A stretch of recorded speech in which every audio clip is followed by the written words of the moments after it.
Está conosco aqui o professor, empresário Roberto Brandler, que vem conversar conosco sobre uma experiência que ele passou e que mostra o quanto é importante a doação de órgãos. Roberto, bom dia.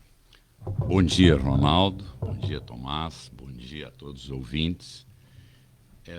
A doação de órgãos, hoje, é um tema extremamente importante, Ronaldo. Por quê? Porque hoje são 150 mil pessoas em hemodiálise. Então, por que esse assunto é tão importante? Porque os números impressionam. Tá? E já começo com esse número. 150 mil pessoas hoje estão em hemodiálise. 10 milhões de pessoas no Brasil, 10 milhões de pessoas são portadoras de doença renal crônica. Ou seja, futuros usuários da hemodiálise. Então, são tudo números que impressionam. E eu estou fazendo essa cruzada para divulgar a importância da doação de órgãos, porque é um tema ainda muito pouco comentado, muito pouco explorado. E como eu passei por essa experiência, eu fiz o transplante agora dia 11 de abril, e graças a Deus foi absolutamente um sucesso o meu transplante, o que nem sempre acontece, infelizmente, porque depende das condições do receptor, né? O doador, ele só pode... Tem dois tipos de doador, doador vivo e o doador de cadáver, que se chama.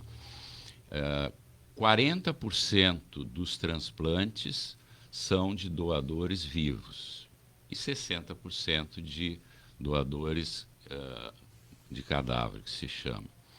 Então, como eu não tinha nenhum outro problema de saúde, de coração, de circulação, né?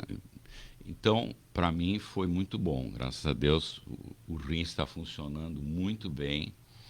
E como em 2017 eu perdi um irmão, o Ricardo Brendler, Sim, médico, me lembro.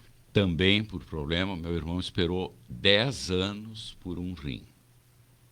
E a média de espera é de 10 anos. Tá? Fazendo hemodiálise durante 10 anos, o organismo enfraquece muito, porque a hemodiálise ela supre algo em torno de 90% do rim, né? Porque as pessoas acham, muitas pessoas imaginam que o rim serve só para filtrar o sangue, ele tem outras finalidades. O rim produz hormônios para a formação de glóbulos vermelhos, etc. Então, a hemodiálise não supre totalmente, aí a medicação é que vai suprir essa deficiência. Então, também o ano passado perdi um grande amigo, também meu xará, Roberto Koch, também médico. E aí eu decidi, já quando meu irmão faleceu, eu decidi que seria a hora de divulgar mais essa questão de doação de órgãos, porque as pessoas têm muitas dúvidas sobre isso, né? Quem pode doar, como doar, etc. E eu quero começar, então, citando a Lei 14.722, que de novembro de 2023, é uma lei bastante recente, de incentivo à divulgação e conscientização da doação de órgãos. E no seu inciso 2º, essa lei fala no desenvolvimento de atividades nos estabelecimentos de todos os níveis de ensino. Isso é muito importante. De conteúdo que promovam a conscientização. O que diz mais? Diz que, no seu artigo, no seu inciso 3º, que durante o ano, ou no mês de setembro, porque agora, dia 27 de setembro, se comemora o Dia Nacional da Doação de Órgãos.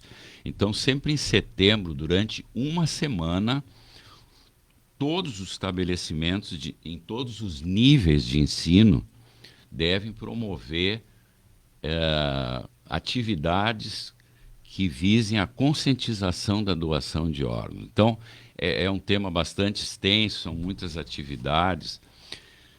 Só para terem uma ideia, o doador de órgãos pode salvar até 20 pessoas, Ronaldo. 20 pessoas. O que pode ser doado?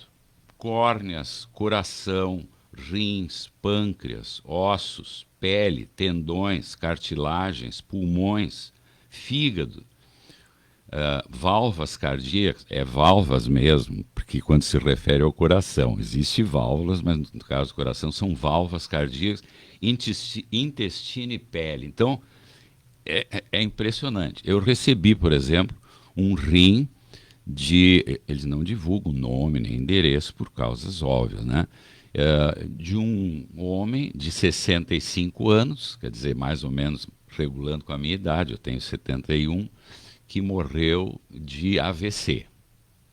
Então, o rim desse doador, que eu agradeço sempre a Deus por ele, salvou no mínimo 2 pessoas. São 2 rins, eu recebi um, outra pessoa recebeu outro.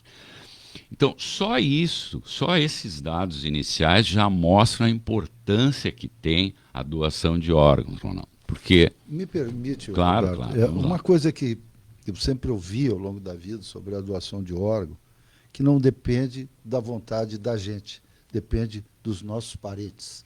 Exato. Porque quando a gente morre, quem dispõe do nosso corpo são os nossos parentes, são aquelas pessoas que têm o direito e a obrigação de nos encaminhar para uma outra morada, né? Que pode ser um cemitério, uma cremação, etc., né? Mas e aí como é que se convence os familiares de que a doação é necessária? Bom, em primeiro lugar, a decisão de doar os órgãos é individual, de cada pessoa. Então ela tem que externar essa vontade, né? Isso é fundamental. Mas quem decide a doação são os familiares próximos. Os familiares, eles é que vão decidir. Por isso que é importante essa divulgação e conscientização. Porque muitas vezes acontece de os familiares não saberem como funciona a doação, então eles acabam não autorizando. Tá? Mas só quem autoriza são os familiares.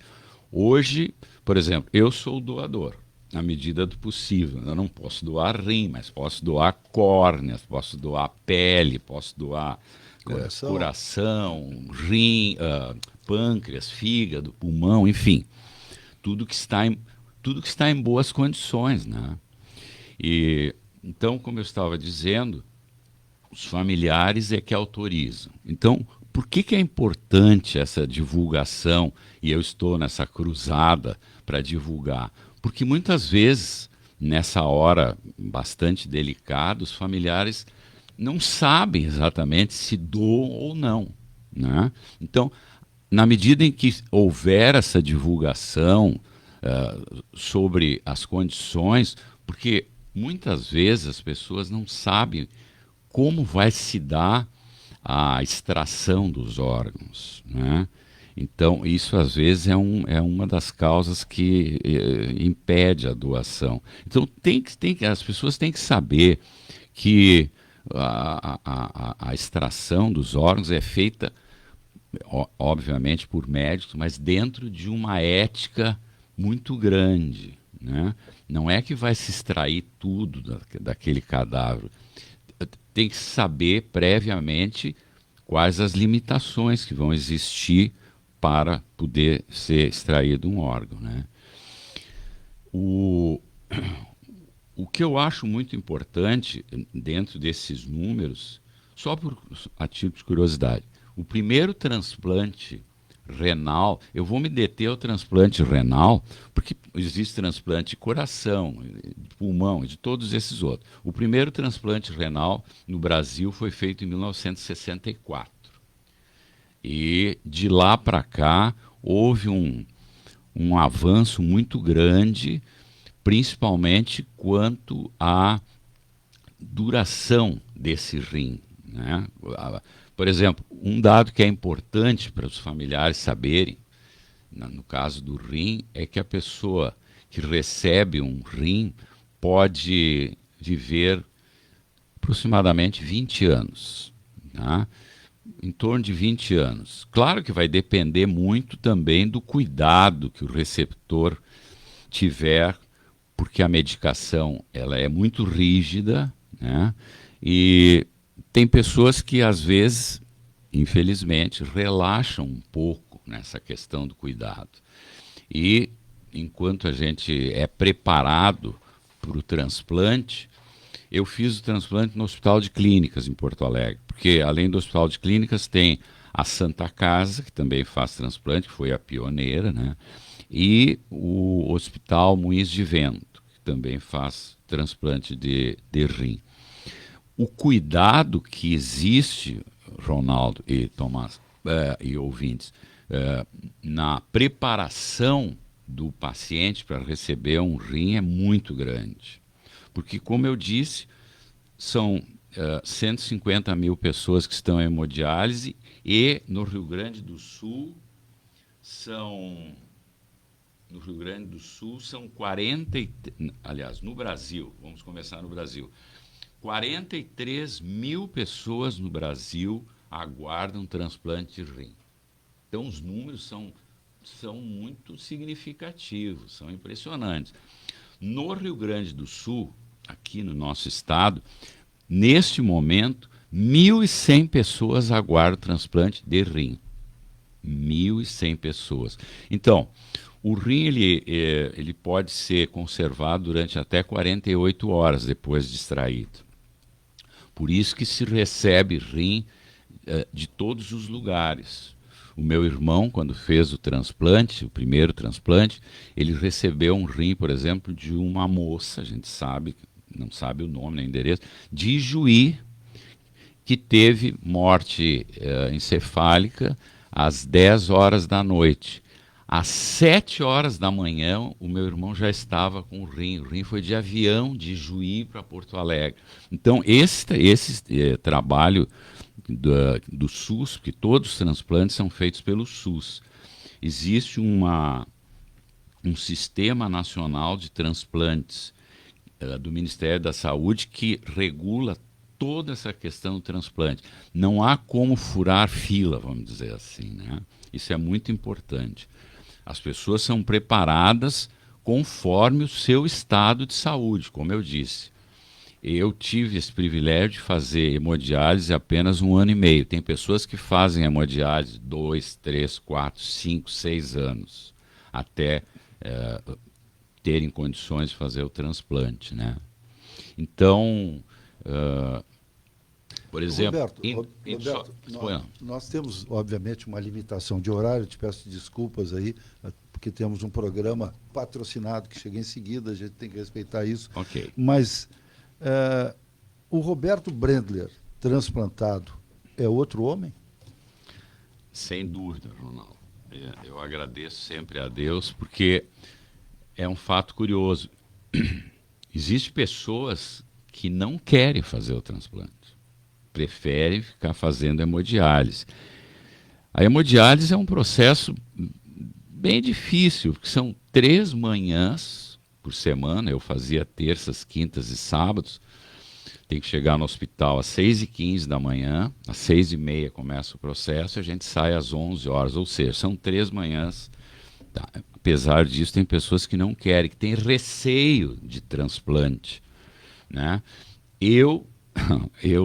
Para mim foi muito bom eu ter recebido esse rim, porque a minha vida realmente recomeçou. Porque fazer a hemodiálise tranca muito a pessoa, né? Fica limitada, não pode viajar para fazer transplante, por exemplo, na praia é difícil, só tem em Osório, que está sempre esgotado, em Torres, que está sempre lotado, pelo número de pessoas que fazem isso. Mas não, só para finalizar, então, o tema está na internet, né? No Google, a gente pode pesquisar.